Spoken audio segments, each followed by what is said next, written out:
In the middle of class, the teacher Marty notices that his students get distracted when they see a fire truck and police cars passing by outside. They explain that there was another earthquake in California and a big part of the area has disappeared into the ocean. Marty tries to check the news, but the internet isn't working. Later, Marty is supposed to talk to all his students' parents, but everyone is distracted because the internet is still not working. Marty has physical copies of his students' files, yet it's not enough. The lack of internet is making everyone feel like the end is coming. When Marty leaves the school, he gets stuck in traffic because the lights aren't working either. During the drive, he sees a sign above the bank that thanks Chuck for 39 great years. Soon, news from all over the world shows the same tragedy. The ocean is slowly swallowing coastal towns. There's also been many volcanic eruptions, forest fires, and tsunamis. In China, people are already rioting. Meanwhile, Marty's ex-wife, Felicia, works as a nurse at the hospital. For the last few weeks, they've been losing lots of staff members to self-Dion. So watching her coworkers die one by one has taken a toll on her mental health. She takes a break in the restroom only to hear more bad news on the radio in the host thanking Chuck for 39 great years. When a colleague asks Felicia if marriage or divorce is easier, Felicia answers marriage because it's done in an hour while divorce takes months. That night, Felicia calls Marty and admits she's been thinking about him all day. She wonders if split couples are remarrying because people want something familiar in these hard times and shares some examples of coworkers who quit to be with their families. Marty shares that he doesn't have many students left either and gets philosophical talking about the cosmic calendar and humanity's place in the universe.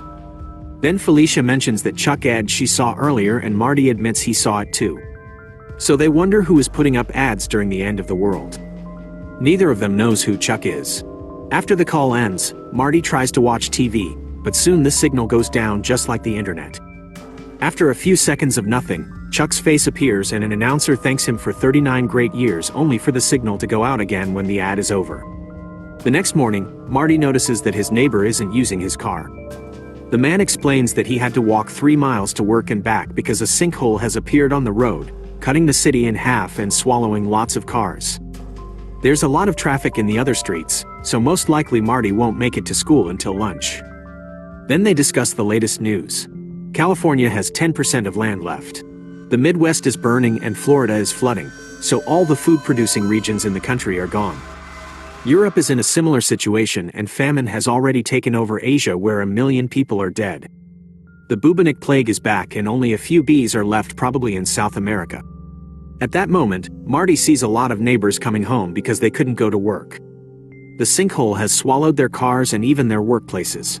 Marty talks to a friend of Felicia's who worked at the bank and asks her about the Chuck sign, but she doesn't know what it means either.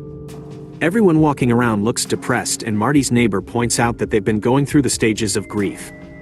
When everything started, there were protests and riots.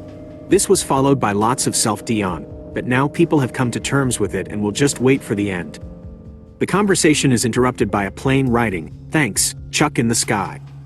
On her way to work, Felicia notices all the walls covered with dozens of graffiti dedicated to Chuck. She walks all the way to the hospital only to discover there isn't a single employee left and no patients at all. However, all the monitors are still working and tracking exactly the same heart rate in perfect beeping coordination. The beds are empty, but it's as if all the monitors were connected to the same person. Sometime later, Marty gets frustrated because the TV is still receiving no signal. And when he tries to call Felicia, he discovers phone lines aren't working anymore either. He decides to go looking for her. And as he crosses town, he sees lots of abandoned cars and more Chuck ads. Sam's resting on a bench, and Marty asks him if he knows who Chuck is, but Sam has no idea. In fact, he asked around too, but nobody had an answer. Since Sam is going in the same direction, he and Marty walk together for a while. They chat and get philosophical as they discuss how much time a person truly has in their lives. Eventually, Sam's arthritis requires him to rest. So, he stops at a bench to watch the sunset and Marty continues walking alone. In the evening, Marty reaches Felicia's neighborhood. He comes across Iris, who recognizes Felicia's name and says she was always nice to the local kids, even giving them cookies.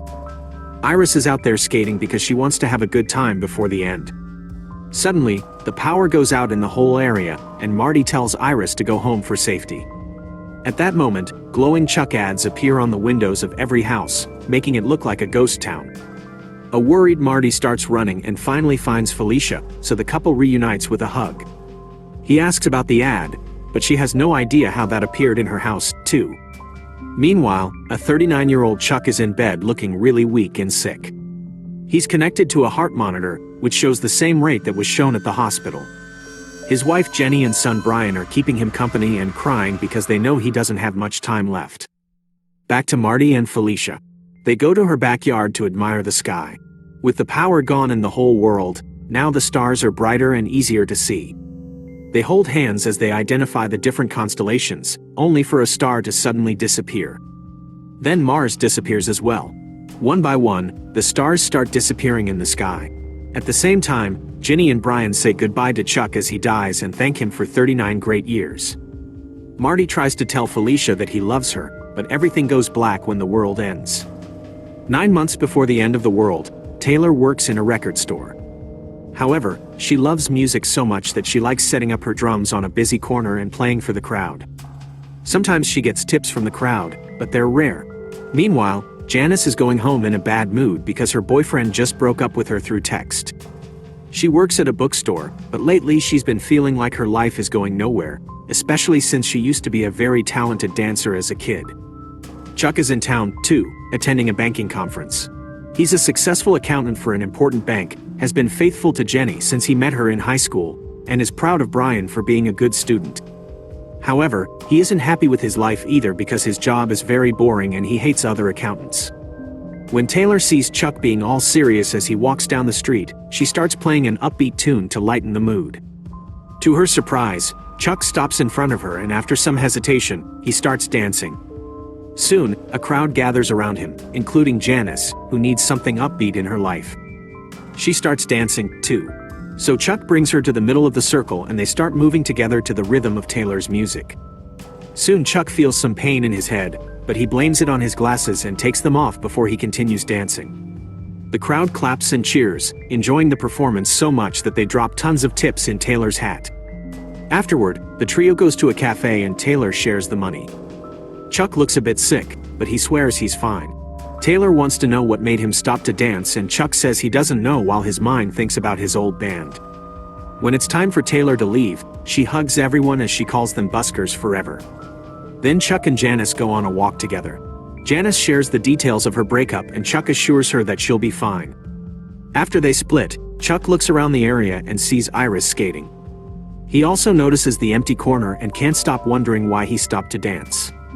Later, when his illness makes his body so weak that he can't chew or walk, Chuck will remember his dance and conclude that's why God created the world.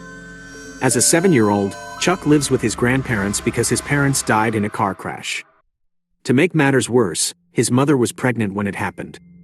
For a long time, the household is nothing but sadness.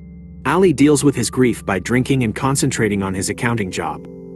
Sarah loses interest in all her hobbies, and most of the time, she orders takeout instead of cooking.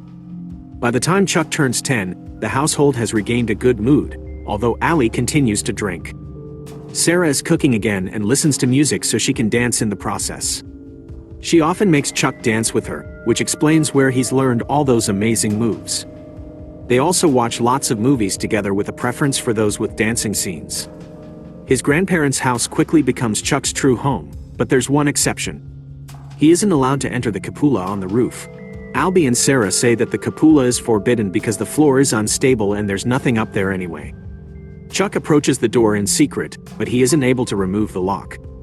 The night before Chuck's 11th birthday, Albie and Chuck are watching a documentary about Carl Schurter and the cosmic calendar. Since Albie is very drunk, Chuck brings up the topic of the cupola. Albie says that up there someone could see more than what they actually want and that's why it's locked. He explains that this house is very old and has been remodeled many times, but the cupola has been there since the beginning. In all his time living here, Ali only visited the cupola a handful of times. He claims that in that room he saw the ghosts of people before their deaths. Ali says that waiting for death is always the hardest part. When Sarah comes home, he sends Albie to get some groceries so the fresh air can sober him up. Then she tells Chuck not to believe Albie's stories because they're just drunk ramblings. Later, Chuck asks a neighbor about the dead people Ali mentioned and how he was involved in their lives. It seems the ghosts are the manifestation of Alb's guilt for not being able to help certain friends. At school, Chuck's favorite class is English. The teacher is too sweet to be taken seriously, and the kids misbehave around her. One afternoon after class, Chuck asks her about a poem she read earlier, which has the line, "I am large. I contain multitudes." She explains that a person is made of everyone they know, everything they've seen, and everything they've experienced. Each person has a whole world in their minds and they get to choose what to fill it with. Chuck realizes that if someone dies, that world disappears. This confirms that the beginning of the story is a metaphor for the world in Chuck's mind, which ends when he dies. On his way out, Chuck sees Marty in another classroom. A few months later, Sarah dies while shopping for groceries. After the funeral, the house becomes sad again, and Albie's alcoholism gets worse. Chuck goes to the grocery store and asks the cashier for details of what happened. The girl explains that Sarah just collapsed suddenly, so there's not much to tell. One night, Ali falls asleep on his desk and Chuck steals his keys to finally open the cupola. When he's about to step inside, Ali yells at him and drags Chuck away. Then Ali comes to the door to close it, but he sees something inside and immediately freezes in horror. With trembling hands, he forces himself to move and closes the door before he notices Chuck crying. He comforts his grandson, who asks him what he saw. However, Albie says he shouldn't know and hugs him while apologizing. Later at school, Chuck learns that there's a dance club and decides to join it in memory of Sarah. The teacher is happy to see another boy because the club is always mostly girls and she trains them in a different music genre every day. Chuck is paired with Kat, an older girl who is also the best dancer in the class. He develops a crush on her and tries to impress her with the moves Sarah taught her, only to end up teaching everyone. Kat already has a boyfriend, but she still agrees to dance with Chuck at their school's fall fling. After the teacher gives him new shoes so he can be more comfortable dancing, Chuck considers it could be his career. However, Ali continues to train him in math so he can have a future since artists don't make money. Ali also explains that math is in every corner of the universe, even in music itself because of how it counts notes and tempo. All his accounting files have people's entire lives in them in the form of numbers. Math is art that doesn't lie. On the night of the fall fling, Chuck refuses to dance with Kat and makes up an excuse about his leg hurting. His teacher overhears him and says that if he doesn't want to dance anymore, then he doesn't have, but he should at least be honest with Kat. Chuck goes outside and looks at the stars for a while to calm down and put his thoughts together. Then he returns to the party and finally asks Kat to dance. They do their routine in the middle of the dance floor and everyone gathers around them to cheer. Their dance is perfect and at the end of it, Kat kisses Chuck's cheek, which annoys her boyfriend. 6 months before Chuck's death, he tells Ginny the truth about the scar on his hand. After the party, young Chuck goes to the football field and continues to dance under the stars. He loses himself in the feeling of freedom and happiness that dancing inspires in him. And this distraction causes him to accidentally hit his hand on the fence. Ginny doesn't understand why Chuck lied about it, and he admits he doesn't get it either. 5 years later, Ali dies of a heart attack at home while a teen Chuck is away playing and dancing with his band. Mortician Sam surprises Chuck by revealing Ali has already paid for his funeral because he knew this day was coming, making Chuck wonder if that's what he saw in the cupola. Since Chuck inherits the house, he decides to continue living there instead of moving with his maternal grandparents. They end up joining him there until he leaves for college since Albie also left money for his education. Later, when Chuck marries Ginny, they move to that house, too.